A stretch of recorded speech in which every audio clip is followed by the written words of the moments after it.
मेरा नाम पुष्पा कुमार ही है। हो गए खाक तो हम तक तेरी आवाज़ आई, ए ज़िंदगी बहुत देर से ढूंढा तुमने। हो गए खाक तो हम तक तेरी आवाज़ आई। कहाँ तक? वो जो रोड पे बैठे हैं, वो जो खुले आसमान के नीचे बैठे हैं, या वो जिन तक हम नहीं पहुंच पा रहे हैं, या वो जो पानियों के बीच में बैठे हैं। क्या हम उन तक पहुंच पाए हैं? क्या हम उनका दर्द का दरमा हुए हैं? क्या हमने उनके बच्चों की आवाज़ें सुनी हैं? क्या उनकी चीखों की आवाज़ हम तक पहुंची है? नहीं।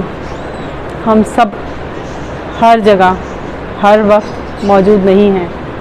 ये किसका काम है? हमारा? आपका? गवर्नमेंट का? किसका काम है? लोग मजबूर हैं, लोग बेहाल हैं और लोग परेशान।